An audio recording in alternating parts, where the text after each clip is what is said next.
Marcia met Howard Collins at church. Marcia was 35 years old. Howard was 41. Howard lived with his mother in a small house on the south side of the town. Marcia lived with her sister and father in an apartment 3 streets away. Marcia did not work. Her father, George Grant, was ill and never left the apartment. He stayed in bed most of the time and always needed somebody with him. So Marcia stayed at home with her father and only went out when her sister Karen was in the house.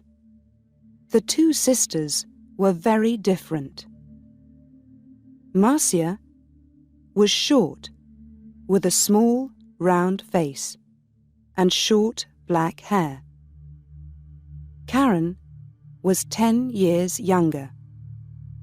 She was tall, had long brown hair and good legs, and a suntan all through the summer.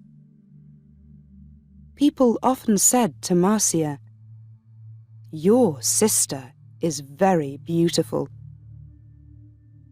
There were always lots of men ready to take Karen out to dinner or to the cinema. But Marcia stayed at home. Karen worked in a shop in the town. When she was at home, she liked to sit up on the roof garden of their apartment building.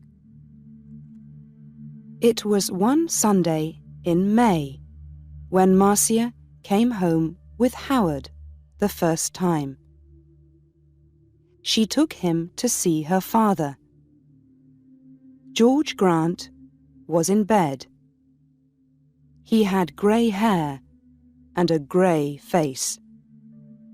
Sometimes he read a book, but mostly he just sat in bed and watched television.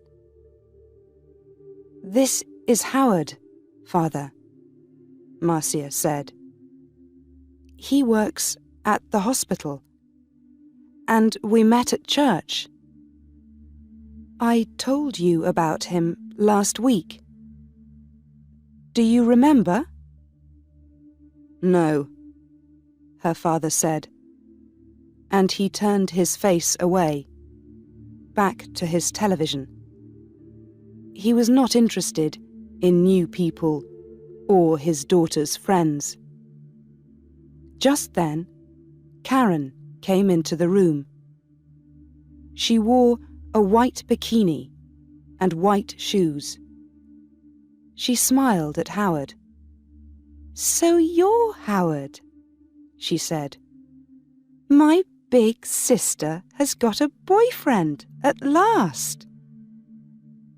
Howard's face went red, and he looked down at his feet.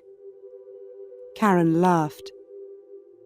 "Come on up to the roof garden and have some wine. The sun is wonderful this morning." "Oh, Howard began. Marcia looked angrily at her sister. But then she said, "Yes, I must get Father a drink. See you in a minute, Howard. Go up to the roof and talk to Karen." The sun was hot on the roof, and Howard took off his coat. He looked around. There were 3 chairs, a sun umbrella, a sunbed, and a table with 3 glasses and a bottle of wine on it. There were tiles on the floor, and next to the little wall around the edge of the roof, there were some flowers in boxes. This was the garden. "Very nice," said Howard. Karen smiled at him. "We don't see many good-looking men up here," she said. "Sit down and have a drink." Howard's face went red again. He gave a shy little laugh. "Oh, thank you," he said. He tried not to look at Karen's long, sun-tanned legs, but it was not easy. "I come up here all the time when it's sunny," Karen said. She began to put suntan oil on her arms and legs. Howard watched. Then Marcia arrived, and the three of them sat in the sun and drank wine. Marcia looked at Howard with love in her eyes. She did not look at Karen. Karen watched them. Her eyes went from her sister to Howard and back again to her sister. She smiled. It was not a nice smile. Every Sunday morning after that, Marcia brought Howard home for a glass of wine after church.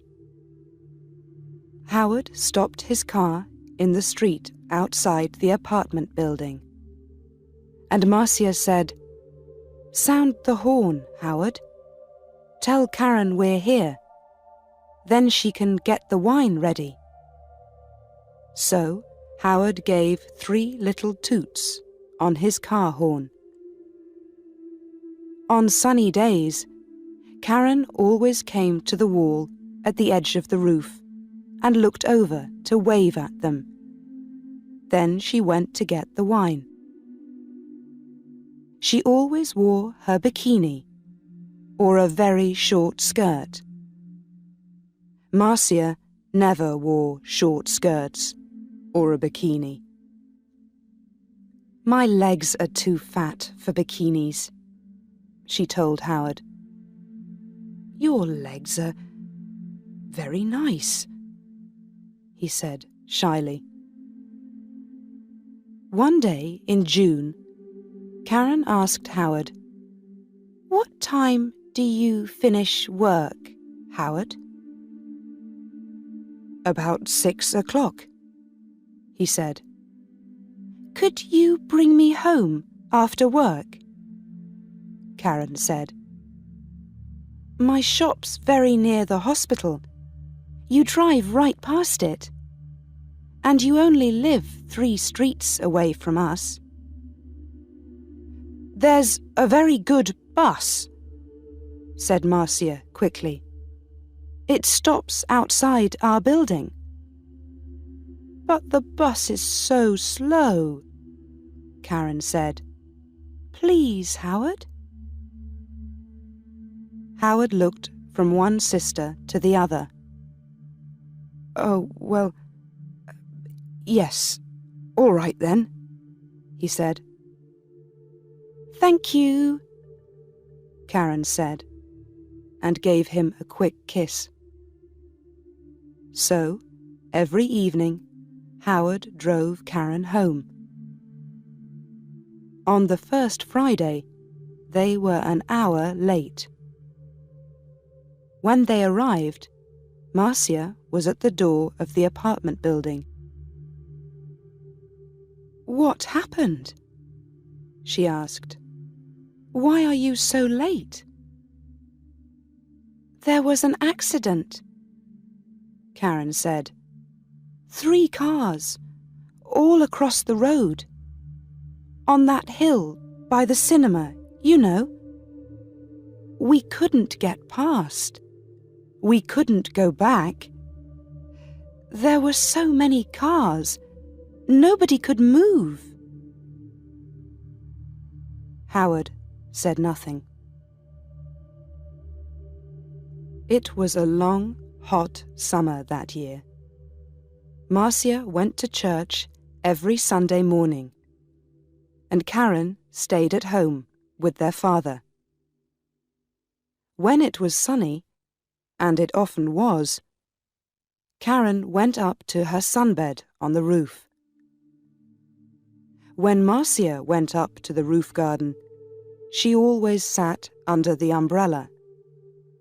But Karen put on lots of suntan oil and sat in the sun in her bikini. "The hot sun's not good for your body," Marcia said. Karen laughed. "Howard likes my body." "No, he doesn't," Marcia said angrily. "Oh, he does," Karen said. "He's very shy with women, but he always looks at my body very carefully. He does it all the time. Perhaps he wants me to take off." "Stop it, Karen," Marcia said. "Don't say those things." Karen laughed. "What's the matter, big sister? Are you afraid I'm going to take him from you?" Marcia did not answer. The next Sunday, Howard phoned Marcia early in the morning. I don't feel very well," he said. "I'm not going to church today." "Oh, my love, I'm sorry," Marcia said. "Can I phone you when I get home?" "Yes, of course," he said. "I can't phone before 1 o'clock," Marcia said. "I'm going to be late back because there's a meeting after church. Something about Africa, I think." "Oh, yes, I remember," Howard said. But Marcia was wrong. There was no meeting after church that morning. It was the next Sunday. So she left church at the usual time and arrived home at 11:45. First, she went in to see her father, but he was asleep. Then she phoned Howard, but there was no answer. Perhaps he's sleeping, she thought, and his mother doesn't want to answer the phone. She went to her room and put on a long summer skirt. Then she went up to the roof garden. She put her hand on the door to the roof and stopped. The door was half open, and she could hear voices. There was someone with Karen. A man. Howard. Howard? Marcia listened. "I feel bad about this," Howard said. "We must tell Marcia soon, Karen." "No," Karen said quickly. She gave a little laugh. "It's our secret, Howard. Only for a little longer. All right?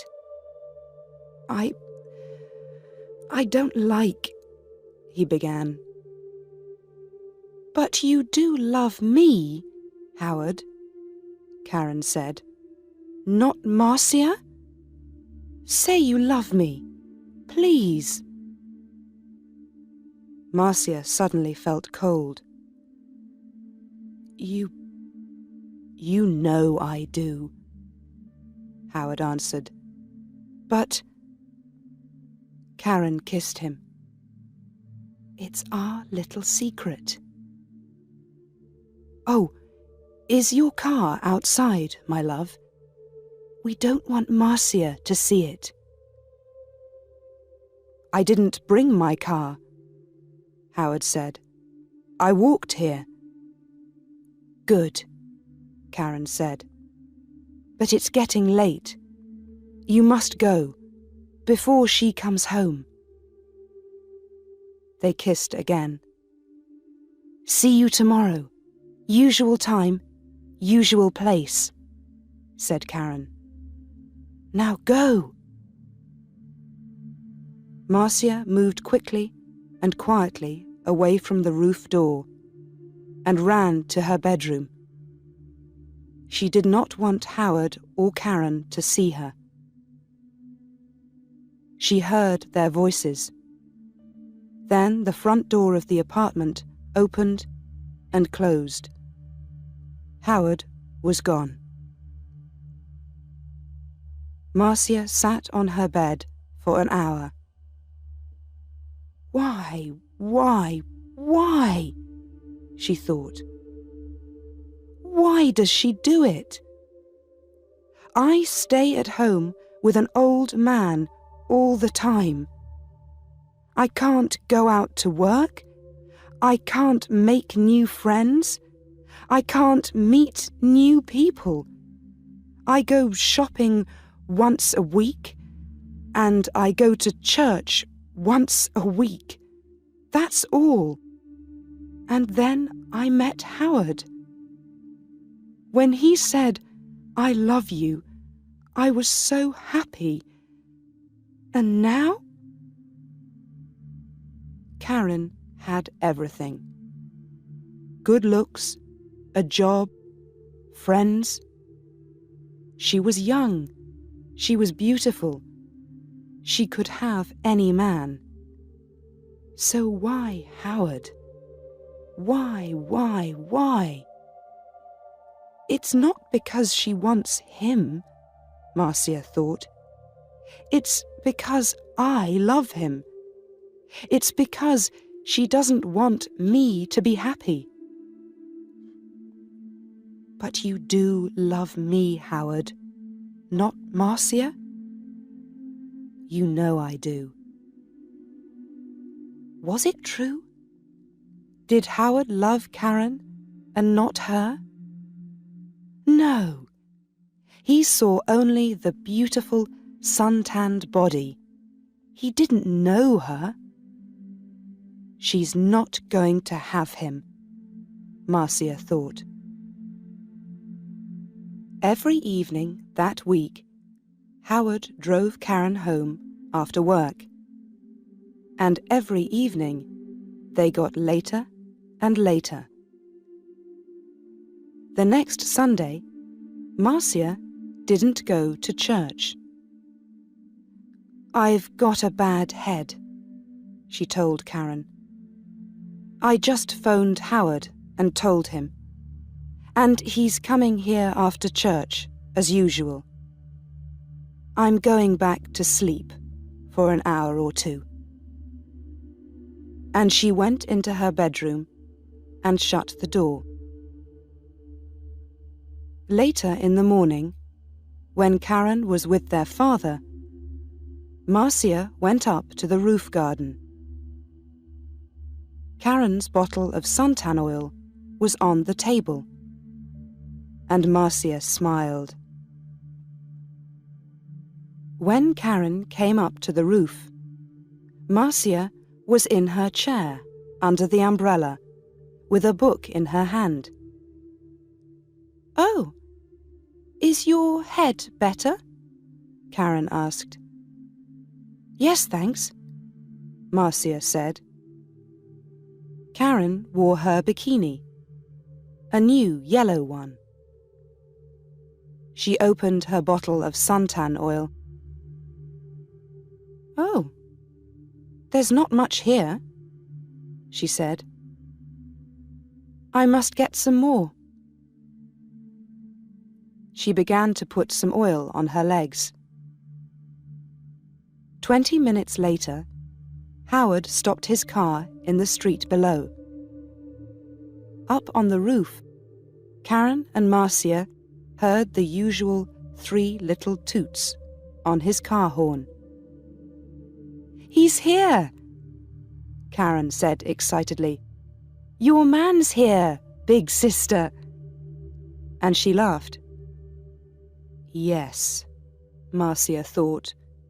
My man, not yours, Karen. Karen jumped up from her sunbed. She ran to the wall at the edge of the roof to look down and wave to Howard. She had no shoes on, and at the wall, her feet suddenly slipped away from under her. "Ah!" she cried. She fell forward and put out her hands to grab the wall.